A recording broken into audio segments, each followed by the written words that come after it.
And he was successful. They didn't catch him that night. We spent all evening, no food, no drinks. It's good it was summer and it didn't rain till the morning. In the morning they told us we're going to get transported someplace. Like this was our first camp. It was called Krndija near Osijek. I don't know if you're familiar with the Croatian map. We got there, I don't remember either if a train went there or if we walked there. It seemed like it would have been a long walk, but somehow we ended up there.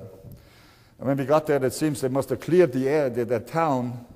Probably was a lot of Germans there, so they cleared that town just to accommodate us, because we were a large group. When we got there, like I say, things weren't too bad. There was still stuff growing in the garden. You know, they must have just moved the people or something. And there was a chicken every now and then still running around. Everything was decimated within a week or two. You know, everybody wanted to eat. You know, and the food was, of course, not there. So we spent quite some time there, but it was also harvest season. And looking back, this was actually the best camp we were in. Looking back, I think I had some good times there too, you know. Well, the harvest season, they announced that the farmers needed help, the ones who surrounded the camp. There were towns around. And they made a deal with the farmers that for 2 weeks they could take families out of this camp, help them harvest, and then they were made responsible to bring us back after the 2 weeks. So one farmer chose my family, our family. What a beautiful time I had. I still think about this.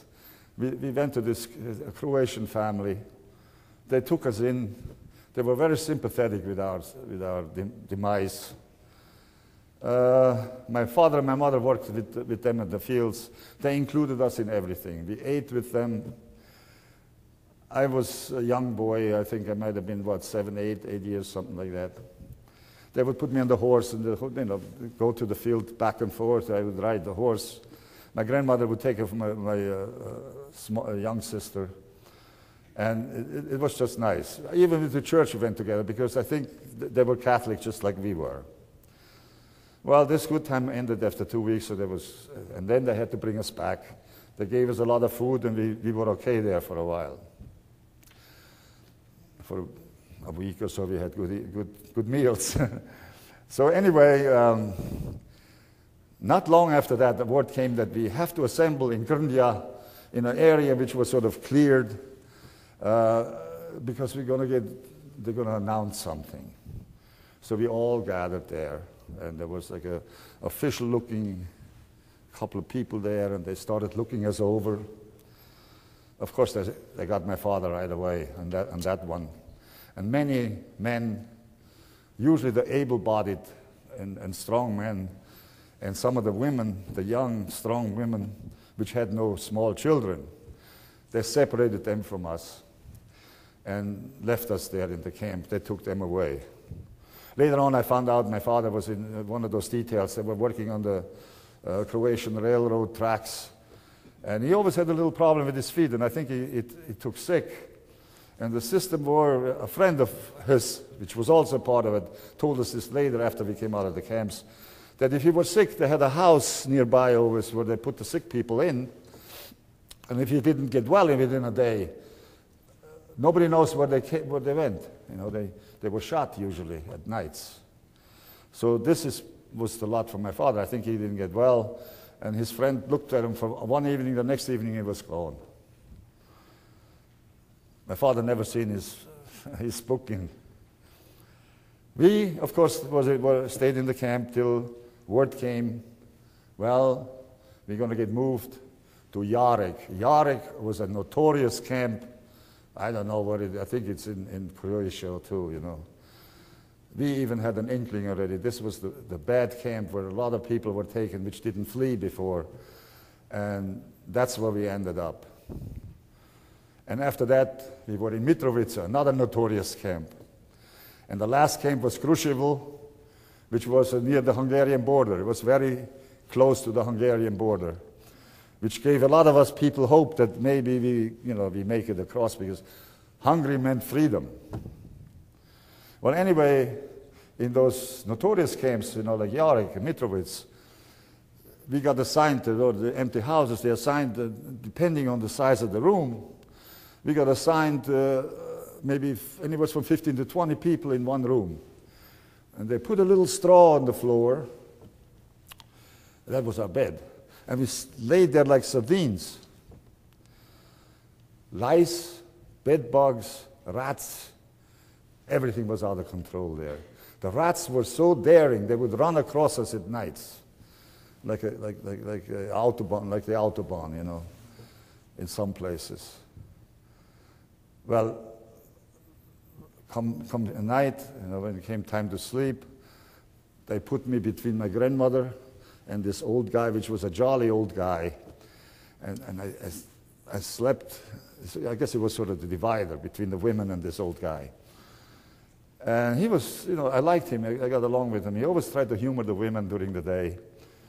And, well, one day we get up, and he usually was an early riser.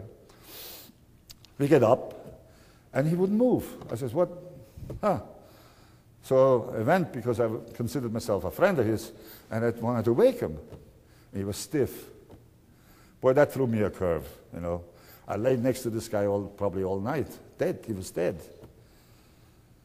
So the way they collected the dead people there, that was almost a weird happening. They had a wagon, like a farm wagon with a horse, and two guys, and they would stop at each house, go in, look for corpses. And there was always enough for them to do, because death was with us all the way through. The reaper really reaped those days. So they would grab the person, one on each end, carry it out, just like you would carry a log, and chuck them on the wagon. Some of the women, because our women had all long hair those days with braids, they would go behind, and we kids, we would always watch this, But also the women watched it, because they always wanted to know who died who died here, who died there. They wanted to know that. So it was a macabre happening every day. Everybody, it's like a horror movie. Everybody watched this and waited for it the next day. Who died? Well, that went on in Mitrovica, all the camps, except for Kruševo. It was more normal there in the beginning. So, and needless to say, when you are hungry, I don't talk about you fast for 2-3 days. When you go to bed hungry, you wake up hungry, and you walk around all day hungry. You do unbelievable things. I don't want to mention some of these, but if there was a cat or a dog or anything running around which we could catch, that animal was doomed. And so you can imagine the places were decimated. What I've seen some young guys do, we started to catch the sparrows, because there were still quite a few left there, and so we had little traps, because our food rations every day, they gave us an excuse for a soup, which was not much more than warm water with some kind of traces of vegetable or I forgot what was in there, but not much of it. And a slice of bread made out of corn. The corn, when they milled the corn, they milled the cobs with it. And if you didn't watch, it fell apart. At least I remember that some of our Yarek, it fell apart. Well, we used that bread. I used that bread to catch the sparrows. Everybody was trying to catch sparrows. Well, a lot of us trying to catch sparrows. The sparrow, they died like we died almost, But every now and then I got one. And my grandmother would pluck it. I don't know if you know what a sparrow is, but you take the feathers off, there's not much left. But it made a delicious soup compared to what we had there. And that sustained us a little bit. Well, this went on for a while, and then